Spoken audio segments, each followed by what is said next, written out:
So hello students, कैसे हैं सबके सब, कैसी चल रही है आप सबकी प्रिपरेशन? बोर्ड एग्जामिनेशन आपके आ चुके हैं। बहुत स्टूडेंट्स के तो बोर्ड एग्जामिनेशन चल भी रहे। अभी मैं आपसे बातें जब कर रहा हूं तो हो सकता है कुछ स्टूडेंट अपने अपने बोर्ड का एग्जाम लिख रहे हो, क्योंकि कुछ स्टेट बोर्ड के जो एग्जामिनेशन है वो स्टार्ट भी हो चुके हैं और किसी किसी के तो जो मेन सब्जेक्ट होते हैं वो हो भी चुके हैं, ठीक है ना, मतलब हो चुका है और बहुत अच्छा उन्होंने परफॉर्म भी करा है। लेकिन अभी जैसे कि सीबीएसई बोर्ड के जो स्टूडेंट हैं और अदर बोर्ड्स के जो स्टूडेंट्स हैं स्टेट बोर्ड के, उनके या फिर आईएससी जो भी हैं, उनकी डेट शीट आती रह रही है धीरे धीरे, और मैं उसी के अकॉर्डिंगली बात कर रहा हूँ। फिलहाल सेंटर में रख के बात कर लेता हूँ सीबीएसई को, ठीक है ना। सभी स्टूडेंट अपना अपना इनपुट ले ले इसमें से, ठीक है ना। ऐसा नहीं है कि सीबीएसई का स्टूडेंट है तो मैं सब कुछ बातें वही कह रहा हूँ। सिलेबस मोर और लेस सबका आपका एक जैसा ही होता है, सारी सिचुएशंस एक जैसी हैं, इसीलिए मैं बातें कर रहा हूँ। लेकिन किसी एक चीज़ को लेना पड़ेगा ताकि उसके रेफरेंस में बात कर सके। तो मैं सीबीएसई बोर्ड को ले लेता हूँ। 4 मई से आपके एग्जामिनेशन स्टार्ट हो रहे हैं, आपको पता लग गया था। 10 जून तक हो रहे हैं। कौन सा कब है वो भी आपको पता चल गया। डेट शीट आ चुकी है। 1 जून को आपका मैथमेटिक्स है, 18 मई को आपका केमिस्ट्री है, 13 मई को आपका फिजिक्स का एग्जामिनेशन है, और पहले दिन आपका 4 तारीख को आपका कौन सा एग्जाम है, इंग्लिश का एग्जाम है। बाकी 31 मई को आपका कौन सा एग्जाम है, हिंदी का एग्जाम है। कुछ इस तरह का, बाकी अपने अकॉर्डिंगली देख लेना। कॉमर्स बैकग्राउंड से, बायोलॉजी बैकग्राउंड से, जो है वो अपने अकॉर्डिंगली आपने देख चुका होगा सिलेबस। अभी स्टूडेंट्स में बातें कर रहा हूँ, जो बचा हुआ टाइम है, मुझे लगता है कि लगभग ठीक आपके पास 3 महीने बचे हुए हैं भी, है ना, क्योंकि ये फरवरी चल रहा है, मार्च, अप्रैल और मई, 3 महीने, मतलब आप कह सकते हैं कि आपका 4 मई से एग्जामिनेशन स्टार्ट है। तो इतना टाइम आपका बचा हुआ है, इस टाइम को हम कैसे यूटिलाइज करें। देखिएगा, एक बात ध्यान से सुने।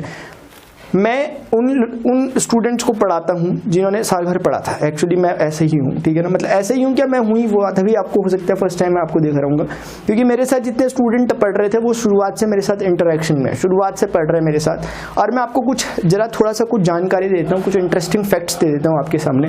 वो इंटरेस्टिंग फैक्ट ये है कि आप बताइए आपका इस बार का एग्जामिनेशन में आप कितनी परसेंटेज लाने वाले हो। 4 ऑप्शन देता हूँ। Less than 100, equal to 100, more than 100, none of the above. जल्दी बताओ कौन सा ऑप्शन आपने सेलेक्ट किया, जल्दी से बता दो फटाफट से।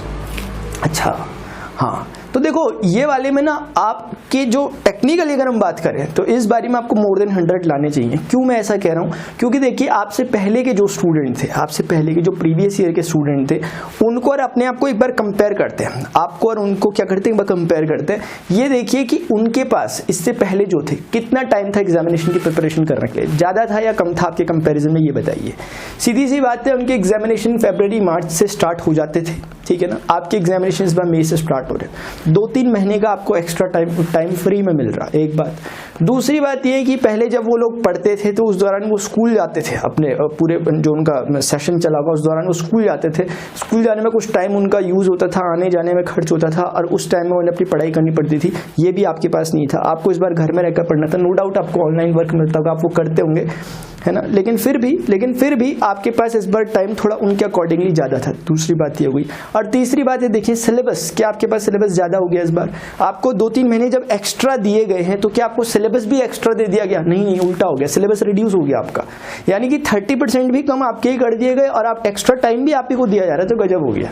इससे अच्छा क्या हो सकता है? देखिए, ये उन लोगों को ध्यान में रखकर गवर्नमेंट द्वारा किया गया था कि जहां पर बिल्कुल सुविधाएं नहीं पहुंच पा रही थी, जहां ऑनलाइन क्लासेस भी ढंग से नहीं चल पा रही थी, उन जगह के लिए दिया कि ताकि वो अपने आप को ढंग से यूटिलाइज कर ले, मैनेज हो जाए, ज़्यादा हेक्टिक ना हो उनका शेड्यूल, ज़्यादा प्रेशर ना आ जाए उनके ऊपर, ज़्यादा स्ट्रेस ना आ जाए स्टूडेंट के ऊपर, उनके लिए किया गया था। लेकिन आप खुद देखें, आप खुद अपने आप को इंडिविजुअली चेक करें। हो सकता है आपके कई बातें सूट करती हूँ, लेकिन हो सकता है आपके लिए सारी सुविधाएं मौजूद हो, आपके लिए प्लस पॉइंट बन गया, लेकिन ये प्लस आपको लग रहा है ये माइनस बन गया असल में। क्योंकि ना जितना ज़्यादा टाइम हमें मिल गया है, हो सकता है कुछ स्टूडेंट इस टाइम को अच्छे से यूज़ ना कर पाए और लास्ट में एग्जामिनेशन के दिन वो पछताएं। इसीलिए मैं बता रहा हूँ, जो अभी भी अपने पास टाइम बचा हुआ 2-3 महीने का, जिसको कि आपको बहुत अच्छे से यूटिलाइज करना है, वो कैसे करना है उसके रिगार्डिंग में मैं कुछ आपको हिंट्स दे सकता हूँ। क्योंकि मुझे थोड़ा जनरलाइज मैनर में बात करनी पड़ेगी, क्योंकि हर कैटेगरी का, हर स्ट्रैटेजी का, हर तरह की साइकोलॉजी का स्टूडेंट मुझे देख रहा है। यानी कि उनका खुद का सिलेबस न जाने किसका कितना हो गया, किसी का 80% हो गया, किसी का 100% हो गया, किसी का भी 0% सिलेबस चल रहा है। तो हर तरह के स्टूडेंट हैं, वो आप अपने अकॉर्डिंगली चीज़ों को देखते हुए चलें। और एक बात बिल्कुल सुन लें, नियति का एक नियम है कि बिना क्रिया के प्रतिक्रिया नहीं होती। न्यूटन का भी यही नियम है, अगर आप नियति का नियम नहीं समझते, कि every action causes equal and opposite reaction. ये सुना होगा आपने।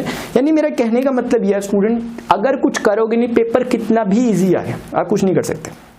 जैसे कि ये पूछने का हक केवल उसी को है कि पेपर इजी आएगा कि टफ आएगा, जिसने 100% सिलेबस कवर कर लिया है, ठीक है ना। अदरवाइज जिसने कुछ किताब खुल गई आज तक कभी देखा नहीं, उसके लिए क्या इजी क्या टफ, उसके लिए तो सब कुछ ही टफ, ठीक है ना। और जिन्होंने पूरी बुक पढ़ ली उनके लिए क्या इजी क्या टफ, उनके लिए तो सभी इजी। इसीलिए आप देख लें कि आप किस कैटेगरी में आते हैं, क्या इन दोनों के बीच में तो नहीं आते, है ना। तो जो भी है मैं आपको कुछ बता रहा हूँ, फटाफट से जरा समझने की कोशिश करना, ठीक है ना। आपके पास मुझे लगता है कि अभी जब आप वीडियो देख रहे हो लगभग 3 महीने का आपके पास टाइम है, ठीक है ना। 4 फरवरी से 4 मई तक आपके पास लगभग 3 महीने का टाइम है। 3 महीने का मतलब लगभग 90 डेज होता है, लेकिन फिर फरवरी थोड़ी कम की जाती है। ऐसे ऐसे करके अगर हम बोले तो 80 डेज का ऑलमोस्ट आपके पास टाइम है जो इफेक्टिवली आप यूज कर सकते हो। 80 डेज के टाइम को भी मैं ज्यादा नहीं बोलता, मैं आपको बोलता हूँ, रुक जाओ जरा, ठीक है ना। 80 डेज का आपके पास टाइम है, यानी कि आपके पास 70 to 80 डेज का टाइम है। ये बात आपके समझ में आ गई है, ठीक है ना। 70 to 80 डेज का टाइम है, इसको पहले देख लो फिर मैं आपको बताता हूँ क्या करना है। ये टाइम आपके पास बचा हुआ है लगभग अभी, और इस टाइम में आपके जो मेन सब्जेक्ट होते हैं, मुझे जहां तक ख्याल है आपके 3 सब्जेक्ट ऐसे होंगे जिन पे आपको थोड़ा एक्स्ट्रा एफर्ट्स देने पड़ते हैं, जो आप मेन सब्जेक्ट की कैटेगरी में आते हैं आपके। तो 3 सब्जेक्ट्स होंगे आपके, और जो भी आप बैकग्राउंड से रिलेटेड हो, आप कॉमर्स बैकग्राउंड से रिलेटेड हो या आप मेडिकल या जिससे भी हो, अपने हिसाब से आप अपने आप को जज कर सकते हैं।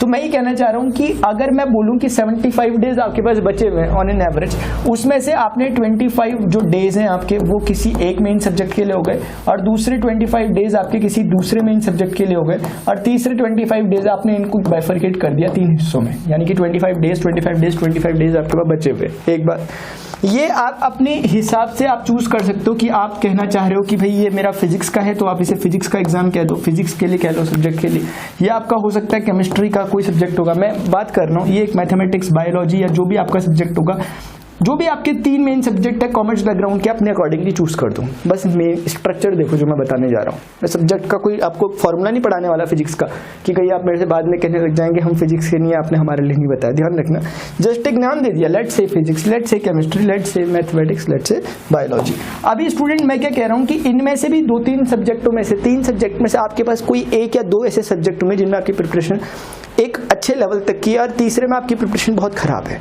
यानी कि एक आपका बहुत बेस्ट क्वालिटी का, एक थोड़ा बेटर क्वालिटी का, एक थोड़ा ऐसा ही है। तो मान लेते हैं कि कोई भी आप ले लो, जैसे कि मैं मान लेता हूं कि फिजिक्स में आपका बहुत अच्छा प्रिपरेशन हो गई है, मतलब बहुत अच्छी प्रिपरेशन हो गई है आपकी। इसमें मैं कह लेता हूं 100% तो नहीं कहूंगा, मैं कह लेता हूं आपकी 90% प्रिपरेशन इसमें अच्छी हो रही है। एक उससे कोई हल्का होगा, फॉर एग्जाम्पल फिजिक्स होगा, उसमें आप बोल रहे कि मैंने 60% तक मैंने प्रिपेयर कर लिया अपने आप को। और एक सब्जेक्ट होगा कोई ऐसा, मैं ये नहीं कह रहा जरूरी है केमिस्ट्री होगा, अपने अकॉर्डिंगली लिखा है, मेरा मानना ऐसा है कि ये होगा ऑर्डर आपका। और किसी में आपकी प्रिपरेशन कुछ इस लेवल की भी हो सकती है, और जिनकी तीनों में 90 वो बता देना भाई मुझे, ठीक है ना, कि 90% जिसकी है या 100% प्रिपरेशन है। लेकिन फिर भी मैं भी बोल रहा हूँ कि ये एक तरीका है, यानी कि आपकी इसमें प्रिपरेशन सबसे अच्छी चल रही है। उसके बाद सेकंड लेवल में ये ऐसा पेपर है फिजिक्स का कि आप बोल रहे हैं कि मैंने मतलब फिजिक्स या जो भी सब्जेक्ट है सेकंड नंबर पे, आप बोल रहे हैं कि इसका मुझे स्ट्रक्चर वाइज पता है कि क्या क्या होता है, इसलिए काफी हद तक मैं कर दूंगा, पढ़ भी लूंगा, अपने पे भरोसा है। और एक थर्ड सब्जेक्ट आपका कोई भी हो सकता है, मुझे नहीं पता वो केमिस्ट्री या कोई भी है, लेकिन कोई भी हो सकता है, जिसमें आप बोल रहे हो कि सब कुछ ब्लैंक है ऑलमोस्ट 40% भी आप बोल रहे हो ज्यादा ही लिख दिया, इतने भी नहीं है प्रिपरेशन, कुछ ऐसा हो सकता है। तो फिर आप क्या करें, तो फिर मेरा एक सजेशन है, आप ऐसा करें कि जिसमें आपकी प्रिपरेशन बहुत ज्यादा है, फिर ये इक्वालिटी अच्छी नहीं लग रही इनके बीच में, कि जिसमें प्रिपरेशन बहुत अच्छा उसको भी 25 दिन, इसको भी 25 दिन, मजा नहीं आ रहा। इसीलिए आपको क्या कर देना चाहिए कि हाँ इक्वालिटी होल्ड करानी चाहिए। जैसे क्या होता है पोटेंशियल डिफरेंस पॉजिटिव से नेगेटिव में जाता है, पानी ऊपर से नीचे गिरता है, वैसे ही आपको जहां पर आपकी प्रिपरेशन अच्छी है वहां से उस जगह पर आपको अपना टाइम ज्यादा देना पड़ेगा जहां पर आपकी प्रिपरेशन थोड़ी सी कम है, जैसे कि ये वाला, ये बीच वाला। यानी कि आप कोशिश करो कि यहां से 5 डेज निकालकर इसको दे दो, ठीक है ना, ठीक है, और कोशिश करो कि यहां से भी 5 डेज निकालकर इसको दे दो, ठीक है, ठीक है। इसको कितने मिल गए, 10 डेज मिल गए। यानी कहने का मतलब है ये वाला आपके पास अब टोटल आपके पास 35 डेज इसके पास बचे हुए, यहाँ पर आपके पास 20 डेज बचे हुए, और इस वाले में भी आपके पास 20 डेज बचे हुए। ये कुछ एक बात निकल के आई। और ध्यान रखना, ये मैं एक वैसे बता रहा हूँ, जरूरी नहीं है कि आपने केमिस्ट्री में अच्छी खासी प्रिपरेशन है फिर भी 35 दिन डाल दिया, ये नहीं कहना चाह रहा था मैं ये कहना चाह रहा हूँ कि जिसमें प्रिपरेशन थोड़ी सी गड़बड़ है, थर्ड में आ रहा है, उसको फर्स्ट और सेकंड से कुछ घंटे देकर, कुछ दिन देकर उसको थोड़ा सा बैलेंस करने की कोशिश करो। अब इसमें प्रिपरेशन के लिए आपको ज्यादा टाइम भी चाहिए था, ज्यादा टाइम है क्योंकि आपकी इसमें प्रिपरेशन अच्छी नहीं चल रही, इसीलिए आपने ज्यादा टाइम दे दिया। बाकी बचे हुए सब्जेक्ट ऐसा नहीं है कि मैथ्स में मान लिया या कोई भी सब्जेक्ट में मैं कह रहा हूँ तो इसको हमने नेग्लेक्ट कर देना कि मेरा ये तो बहुत अच्छा है, बहुत अच्छा हो ही नहीं सकता।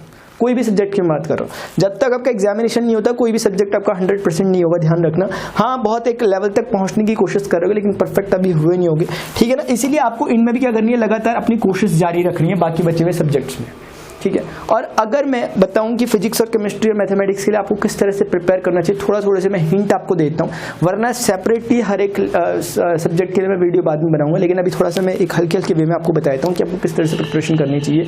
और कुछ स्टूडेंट ऐसे हैं जो कि कमेंट करते हैं कि हमारा सब कुछ ही अभी मतलब बहुत ज़्यादा फील सा नहीं आ रहा। तो देखिए स्टूडेंट खुद समझिए ना एक बात को कि क्यों नहीं आ रहा फील, बताऊँ क्यों नहीं आ रहा, क्योंकि हमने पढ़ा ही नहीं, ध्यान ही नहीं है पढ़ाई में। अब हो सकता है मेरे वर्ड्स थोड़े से कड़वे लग रहे हो, लेकिन क्या करें, सच है, बोलने पड़ते हैं। कभी कभी कड़वी बात तो सही, फिर इलाज हो तो हो पाता है। इसलिए मैं कहना चाह रहा हूँ आपको कि अगर अभी तक ढंग से नहीं पढ़ा तो ना एक मतलब डिटर्मिनेशन करो अपने आप से कि भाई मुझे अभी भी पढ़ना है, कि अभी भी मुझे ऐसे ही मतलब घूमते फिरते रहना है। अब मैं बताऊँ आपको क्या होगा, मैं हर साल बोलता हूँ हर स्टूडेंट से, पास आप हो जाओगे, चाहे आप पढ़ो ना पढ़ो। लो अब क्या बोलते हो, पास हो जाओगे आप, कुछ ना कुछ कर इधर उधर कुछ ना कुछ कर मुझे पता है आप करके पास हो ही जाओगे कुछ ना कुछ के। पास होने से कुछ नहीं होने वाला, ध्यान रखना। इवन आप 95% भी ले आओ ना तब भी कुछ होने नहीं वाला, ठीक है ना। आपको डेस्टिनेशन से यहाँ कोई मतलब नहीं है, जो जर्नी में आप सीखोगे वो इंपॉर्टेंट है।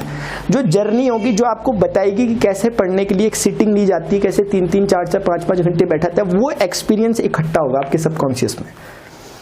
आपने मार्क्स लाकर कोई बहुत बड़ा तीर नहीं मार दोगे, ध्यान रखना, कोई भी स्टूडेंट। लेकिन वो मार्क्स लाने के लिए जो मेहनत की गई होगी, जो अपने अपने एक्सपीरियंस होते हैं सबके, मेरा अलग है, आपका अलग है, औरों का अलग है, सबका अलग अलग है, वो एक्सपीरियंस होता है वो आपसे आगे आपकी हेल्प करता है आगे फ्यूचर में, इन फ्यूचर। क्योंकि इसके बाद फिर आपको ऐसा मौका नहीं मिल पाता कि आप स्ट्रक्चर्ड होकर पढ़ सको, क्योंकि कॉलेज में जाओगे वहाँ कुछ ऐसी बातें होती नहीं। ये लास्ट ईयर है आपका, ये लास्ट ईयर है आपका, या ये समझ सकते हो कि जिंदगी के आगे का फर्स्ट ईयर है, ठीक है ना, आपकी मर्जी, ठीक है ना। तो इसीलिए मैं कह रहा हूँ कि अभी अपनी सिटिंग बढ़ा लो, जितना आपने आज तक नहीं भी पढ़ा तो पढ़ लो, क्योंकि आप एक्सट्रीम लेवल पे पहुंच चुके हो। स्कूल लेवल की सबसे बड़ी क्लास क्या है, 12th क्लास है ना, उस लेवल पे आप बैठो। एक सबसे छोटा बच्चा जो पहली क्लास में पढ़ता हो, कितनी ज़्यादा एक्सपेक्टेशन होती होगी उसकी 12th क्लास के स्टूडेंट के साथ, आप उसी क्लास में बैठो।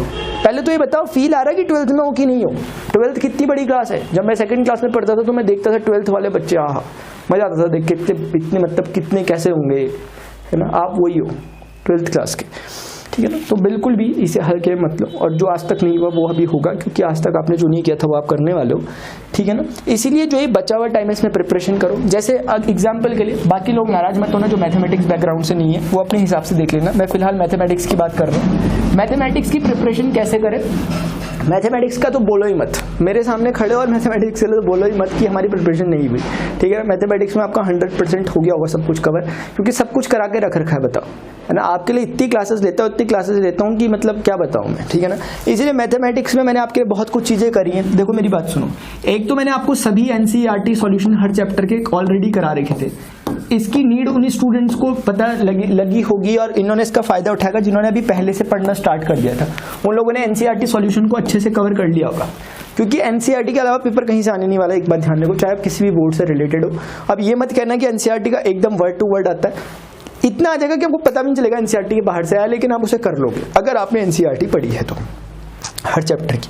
अगर आपने NCERT पढ़ी है तो बहुत अच्छा कर लोगे, अगर मेरे से पढ़ी है तो फिर तो 100 ही मान के चल लो, ठीक है ना, ठीक है। सेकंड, दूसरी चीज मैंने आपके लिए क्या कहता, दूसरी चीज हमारी कुछ रिवीजन सीरीज चली है। एक रिवीजन सीरीज मेरी लास्ट ईयर चली थी। इस रिवीजन सीरीज में मैंने प्रीवियस ईयर क्वेश्चन को कराया था, रिवीजन ईयर लिख दिया मैंने ऐसे ही करके, यानी इसमें मैंने एक बार 2008 से लेकर मैंने 2018 तक के 18-19 तक के मैंने प्रीवियस ईयर क्वेश्चन करा रखे, प्रीवियस ईयर क्वेश्चन करा रखे। हर क्वेश्चन नहीं कराया होगा लेकिन बहुत कुछ करा भी दिया होगा। अगर ऑन एन एवरेज मैं कहता हूँ कि एक मैंने 5 to 6 क्वेश्चन एक उसमें कराए होंगे एक वीडियो में, तो 35-40 वीडियो आप लगा लो कितने वो क्वेश्चन कराए होंगे मैंने प्रीवियस ईयर के, और डिटेल सॉल्यूशन के साथ कराए।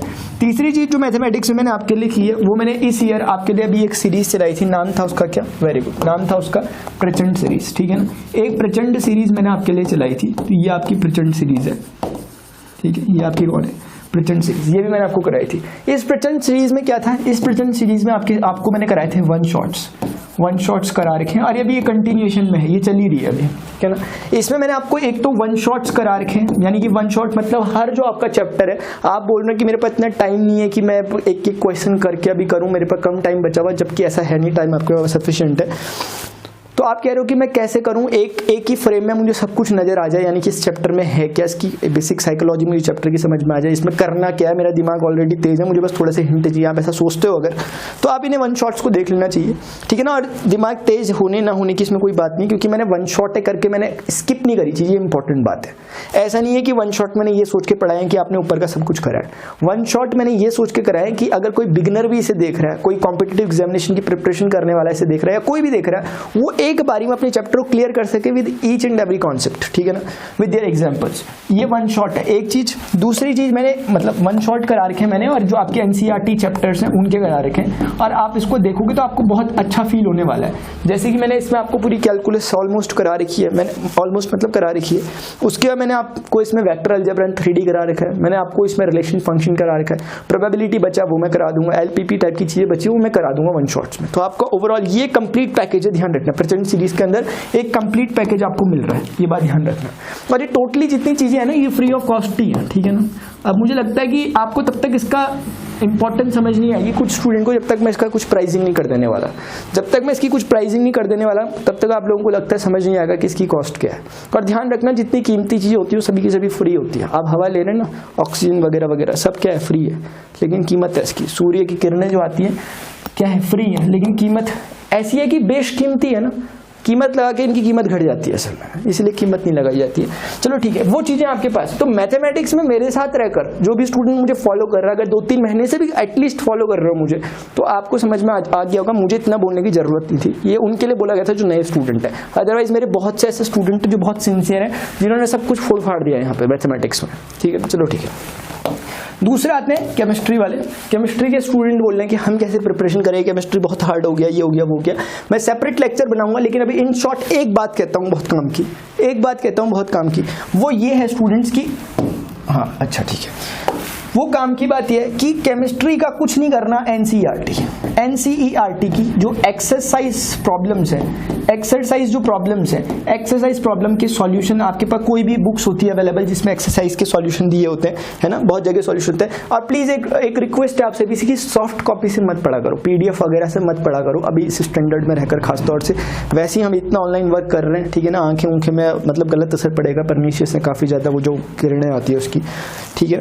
तो इसीलिए आपको पीडीएफ वगैरह से नहीं पढ़ना, ये एक इसके लिए प्रॉपर एक बुक आपके पास होगी ऑलरेडी, कोई ना कोई एक हेल्पिंग बुक होगी, उसमें एनसीईआरटी की प्रॉपर एक्सरसाइज सॉल्यूशंस होता है। और देखो, अगर आपको केमिस्ट्री में कोई भी कुछ भी समझ नहीं आ रहा है, क्लियरिटी नहीं है, तो एक काम करना, केमिस्ट्री के वन शॉट्स देखना कहीं से भी जहां से आप देख सको, वन शॉट्स देखना और ऑथेंटिक सोर्सेज देखना, वहां से देखना जहां से ना कम से कम टाइम पास ना हो रहा हो। जैसे मुझे एक बात याद आई, मैं आपसे बोल देता हूँ। एक स्टूडेंट कोई रहे होंगे, उन्होंने मुझे कुछ दिन पहले एक कमेंट किया था कि सर आप थोड़ा सा फन एलिमेंट डालो अपने वीडियो में। फन एलिमेंट डालो मतलब कि मुझे नींद आ रही है, मैं तो आपको कह दी हो बात जो कहा था अगले ने, है ना, मुझे नींद आ रही, मुझे समझ नहीं आया जवाब क्या दूसरे स्टूडेंट को, क्योंकि नींद आ रही मुझे, मतलब मुझे नींद आ रही है ऐसा लिखा था कि ये पढ़ करना। पहली बार आया कमेंट आज से 3-4 साल में, तो मैंने बोला इसका मतलब मेरे चैनल की रीच बढ़ रही है इसका मतलब, क्योंकि अब वो उन स्टूडेंट के पास जा रहा है जो नहीं पढ़ने वाले, क्योंकि अभी तक सारे पढ़ने वालों के पास ही जा रहा था। तो मेरा इसमें कहना है कि फन वहां पर लाया जाना चाहिए ना जहां पर बोरिंग आ रही हो, जहां पर बोरिंग हो, चैप्टर में बहुत बोरिंग सा हो कुछ, मतलब तो फन लाकर थोड़ा सा काम चला के आगे बढ़ने की बात। क्यों लाऊं मैं फन उसमें, क्योंकि ऑलरेडी फन है, ठीक है ना। वो तो बिल्कुल मैथमेटिक्स से जो भी मैं पढ़ा रहा हूँ उसमें ऑलरेडी इतना फन है कि दूसरा फन उसके सामने फीका पड़ जाता है, इसलिए मुझे बोलने का मन नहीं करता कुछ और फालतू की बातें। इसलिए एक बात है, आप ध्यान रखना, वही मैं यहाँ पर कहना चाह रहा हूँ। केमिस्ट्री से सब्जेक्ट में जब मैं बात कर रहा हूँ, ऐसे सोर्सेज से पढ़ना, चाहे वो बुक्स हो सकती हैं या कोई भी वीडियोज हो सकती हैं ऑनलाइन, आप ऐसे से पढ़ना जहां पर आपको प्रॉपरली सिर्फ पढ़ाई के अलावा कुछ कराया नहीं जा रहा। आपका 1 घंटा मतलब 1 घंटा, क्योंकि देख लो कितना टाइम बचा हुआ, 35 दिन, कितने पढ़ लोगे, कितने घंटे पढ़ लोगे, लगा लेना हिसाब से, अपने हिसाब से घंटों में बदल देना इन दिनों को, ठीक है ना। 20 दिन आपने इसको दिए, 35 दिन को टोटल मिलाकर आपके पास 20, 40, 75 डेज हैं। 75 डेज में एक दिन में अगर आप 4 घंटे भी पढ़ते हो तो 4, 5 से 24, 7 से कितना 28, 30, 300 आवर्स, 300 आवर्स अपने हिसाब से 3 हिस्सों में बांटकर 100 घंटे के बचे। तो वो है एनसीईआरटी एक्सरसाइज अगर आपने कर ली, और अगर आप कुछ ज्यादा ही एक्स्ट्रा करना चाहते हो तो इसमें प्लस एक सॉल्व्ड एग्जांपल्स जो आपके वो कर लेना, सॉल्व्ड एग्जांपल्स जो है, ठीक है ना, जो सॉल्व्ड एग्जांपल्स आपके पास है, आपकी एनसीईआरटी बुक में ही है, वो कर लेना। अब इसको करने के लिए आपको थोड़ी सी जरूरत पड़ेगी, बेसिक आपको उसकी जरूरत पड़ेगी। उसी के लिए मैं कह रहा हूँ कि आप किसी एक ऑथेंटिक सोर्सेज से कुछ ऐसे वीडियो देखना जहां से आपको कुछ समझ में आ जाए। जरूरी नहीं है वीडियो देखो, हो सकता है आप बुक से भी समझ लो कोई बुक से, लेकिन वीडियो अगर देखोगे बाई चांस थोड़ा हो सकता है कुछ अच्छा फील रहे कि आपको एक बारी में 1 घंटे में आपको उस चैप्टर की समरी पता लग जाएगी। इतना ही पता करना है, चैप्टर सीखना नहीं है, ध्यान रखना। समरी कि इस चैप्टर में क्या होता है, कौन से वर्ड बहुत ज्यादा फ्रीक्वेंटली यूज हो रहे हैं, कौन से टर्म, उसका पता करना। उसके बाद एनसीईआरटी एक्सरसाइज में आना। और एनसीईआरटी एक्सरसाइज की खासियत है कि उसमें जिस तरह से जिस फ्लो में चैप्टर होता है, यानी कि पहले बेसिक कॉन्सेप्ट फिर आगे आगे आगे बढ़ते बढ़ते वो है, वैसे करके एक्सरसाइज के क्वेश्चंस भी हैं। सबसे पहले बेसिक क्वेश्चन, आप क्वेश्चन कवर करते रहोगे, कॉन्सेप्ट भी बिल्ड होते रहेंगे। ये सबसे बड़ी बात मैंने देखी है इसमें, इसीलिए मैं आपको बार बार कह रहा हूँ एनसीईआरटी एक्सरसाइज सॉल्यूशन, इसके अलावा कुछ भी नहीं। आप कहते रहो क्या करें केमिस्ट्री में, क्या करें, मेरा हर बार जवाब यही होगा, यही करो, ठीक है ना। बाकी बचा फिजिक्स। फिजिक्स बहुत सारी चीज़ों का मिक्सचर है ऑटोमेटिकली अपने आप में, इसमें भी बहुत सारी ब्रांचेस है। मैं केमिस्ट्री में कभी सेपरेटली डिस्कस करूंगा क्योंकि ये एक छोटी हिस्से में मैंने बात बताई। फिजिक्स जो आपका है, इसमें आपके पास बहुत कुछ काम की चीज़ें हैं, और क्योंकि सिलेबस रिडक्शन है तो कुछ फायदे भी हैं आपको, है ना। एक तो इंपॉर्टेंट है डेरिवेशंस जितने भी होते हैं, ठीक है ना, डेरिवेशंस होते हैं वो कर लो।